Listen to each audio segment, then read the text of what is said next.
श्रीराज नायर के ऊपर बातें करते हैं। श्रीराज नायर जी, श्रीराज नायर जी, 5 गांव चाहिए पश्चिम बंगाल सरकार को, स्वयं प्रकाश पुरोहित को 5 गांव चाहिए, किसके लिए?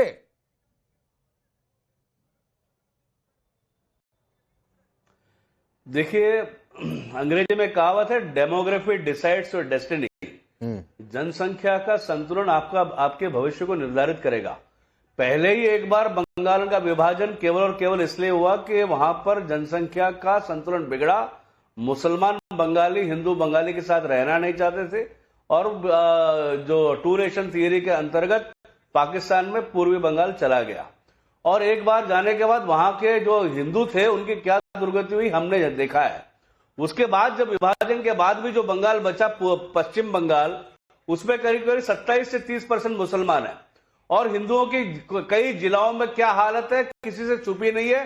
पूरे विश्व भर में मानवाधिकार आयोग इस विषय का संज्ञान ले चुका है। टाइम्स स्क्वायर यूएसए में भी इसके लिए एजिटेशन और डेमोन्स्ट्रेशन हुए हैं। तो पश्चिम बंगाल की सरकार ममता बनर्जी मोहतरमा जानती है इस बार उनकी दाल गलेगी नहीं। पिछली बार ही उनकी दुकान बंद होने वाली थी, आखिरी के समय में उन्होंने पांव तुड़वाने का ड्रामा किया, नाटक किया, लोगों की सहानुभूति मिली और जीत गई।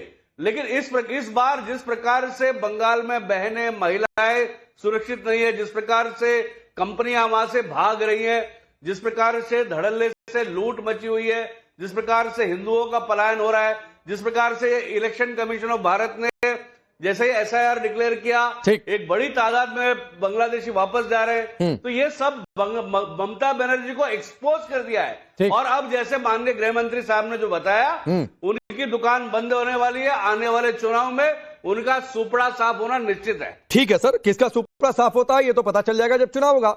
लेकिन तारिक भाई, ये घुसपैठियों की बात आते ही क्यों इतनी बेचैनी होने लगती है? हमने यूपी में भी देखा है, बंगाल में तो बांग्लादेश सीमा पर लाइन लग गई थी, ये तो सबने देखा था, हमारे रिपोर्टर्स भी वहां तक पहुंचे थे।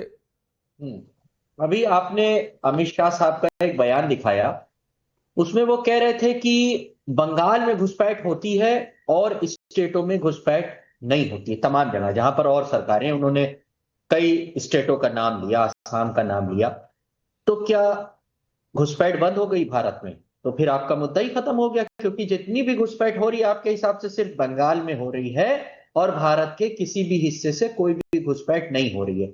तो 24 घंटा जो ये गाना गाते रहते हैं, घुसपैठिए घुसपैठिए घुसपैठिए, आपका लूटेंगे, ये ले जाएंगे वो ले जाएंगे, घुसपैठिए आपको लूट ले जाएंगे, ये सब सिर्फ चुनावी मुद्दा है। बिहार में 200-300 घुसपैठिए नहीं मिले थे। आप सिर्फ चुनावी मुद्दा है। चुनाव जीतने के लिए आप घुसपैठियों को अपनी खोपड़ी में बैठाल कर इधर उधर घुमा रहे हैं, जब और स्टेट में आई नहीं घुसपैठिए। कौन आया आपने कि हमारा नाम कट गया और हम है वोटर? किसी के बीच में नहीं बोला। मैं चाहता हूं कि पांडे जी, मैं किसी के बीच में नहीं बोला। इन मोहतरम इन जनाब से कहिए, अभी मैं चुप जाऊंगा, बोलेंगे। अब अभी आप कह रहे थे कि फेंसिंग नहीं करने दी जा रही है बंगाल में, ये भी अमित शाह साहब कहते हैं। अभी अपने संबोधन में उन्होंने कहा आसाम की फेंसिंग है 78% टोटल जो भी बॉर्डर है, और पश्चिम बंगाल की है 74%। ममता बनर्जी रोकती तो 74% फेंसिंग कैसे होती? कई सालों से सरकार है ममता बनर्जी की। तो ये जो ये एकदम जिस तरीके के आरोप लगाए जाते हैं ना मंचों से, खासकर इसमें माहिर है अमित शाह झूठ बोलने के।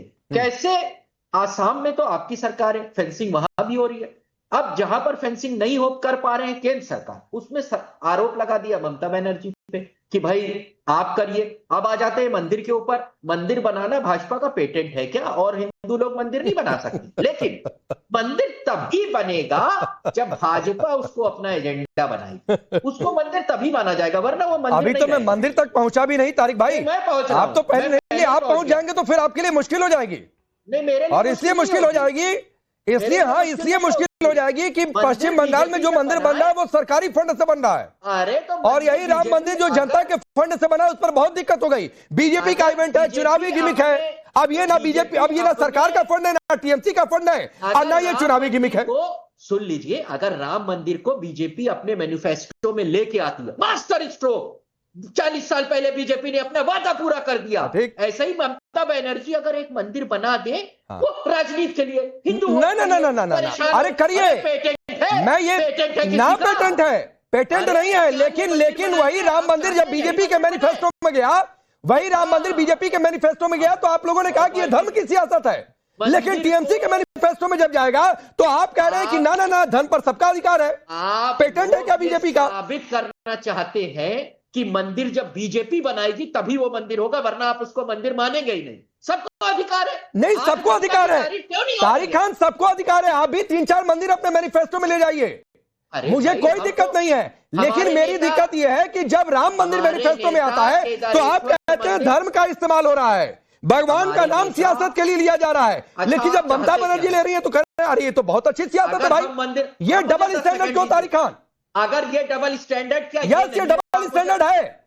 10 सेकंड दीजिए मुझे, प्लीज 10 सेकंड दीजिए। जब हम मंदिर नहीं बनाते हैं तो आप कहते हैं कि मंदिर नहीं आओगे, तारीख बताओ कब आओगे। तुष्टीकरण, हमारे नेता इटावा में बहुत बड़ा मंदिर। अब इटावा नहीं जाइए, इटावा नहीं जाइए। हाँ, बहुत अच्छा मंदिर बन रहा है, बहुत अच्छा मंदिर बन रहा है। बनने के क्रम में मैं 2 बार जाकर देख भी आया हूं तारिक खान, बहुत अच्छा मंदिर बन रहा है। आपकी बार जाऊंगा तो फिर भी दर्शन करूंगा। लेकिन मैं ये पूछ रहा हूं कि राम मंदिर बने तो दिक्कत कर दीजिए और टीएमसी बनवाए तो फिर दिक्कत नहीं, फिर बड़ी अच्छी सियासत की। डबल स्टैंडर्ड क्यों?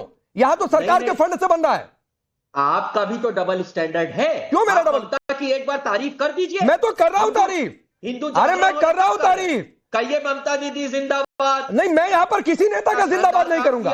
तो बीजेपी मैं आपकी पार्टी का या किसी पार्टी का कार्यकर्ता थोड़ी नहीं हूं कि जिंदाबाद करूंगा। छोड़िए, पत्रकार और नेता में फर्क होता है तारिक खान, ये समझिए मेरी क्लास में।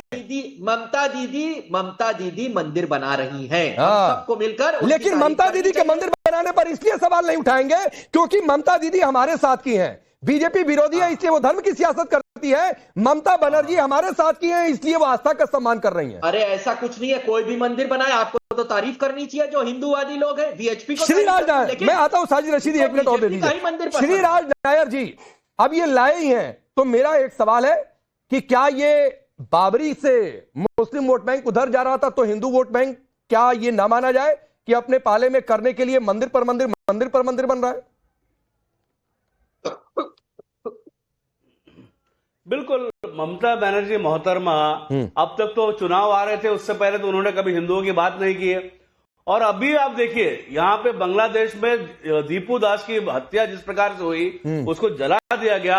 आपने बताइए एक स्टेटमेंट ममता बनर्जी से सुना हो तो ये केवल और केवल चुनाव के समय पर इन्होंने देखा कि हवा की रुख किस तरफ जा रही है, तो ये इनसिक्योरिटी से बौखलाए हुए एक तरफ हुमायूं कबीर ने उनका अलग एक दुकान चालू किया है, और इन्होंने जिस प्रकार से देखा है कि आज मुस्लिम भी उनसे नाराज है, और ये सब देख करके इन्होंने हिंदुओं को तो पूरी तरह से नाराज करके रखा ही है। जिस प्रकार से बंगाल में हिंदुओं का जीना दुश्वार हो गया है, ये सब देख करके सारे इंटरनल रिपोर्ट्स उनके पास आई हैं। हाँ। और अब केवल और केवल अपने आप को बचाने के लिए ठीक ये एक पैंतरा कर रही है कि पैंतरा है। आता हूं स्वयं जी, जरा साजिद रशीदी भी बोले। साजिद रशीदी जी, एक बात अमित शाह ने कही कि मरहम लगाने से अब कुछ नहीं होने वाला है, तो ये तो देखिए आप लोग तो रखते थे, ये कौन सी परिभाषा सेकुलरिज्म है, कम्युनिज्म है? आपके हिसाब से कौन सी परिभाषा? मरहम लगाने को आप कैसे देख रहे हैं? और दूसरी बात ये जो घुसपैठिया वाला चल रहा है। देखिए, संविधान में सबको इजाजत है मस्जिद बनाने की और सबको इजाजत है मंदिर बनाने की, इसमें कोई दो राय नहीं। लेकिन यही मस्जिद और यही मंदिर जब सियासत का अखाड़ा बन जाती हैं तो सवाल तो उठता है। हुमायूं कबीर ने जब मस्जिद का ऐलान किया, बुनियाद रखी, तो सबको अच्छा लगा और हमने भी संविधान की दुहाई दी कि हाँ ठीक है, होना चाहिए, क्यों नहीं होना चाहिए। लेकिन उन्होंने प्रेस कॉन्फ्रेंस करके एक बात ये कही कि बाबरी लो और वोट दो।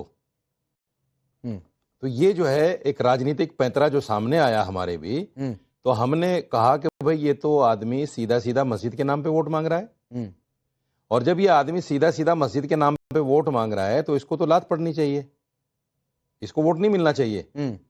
मैंने कहा कि इसकी पीठ अपनी तरफ करके मुंह दूसरी तरफ करके इसको लात मारो कि भाई मस्जिद के नाम पे तो वोट कैसे मांग सकता है।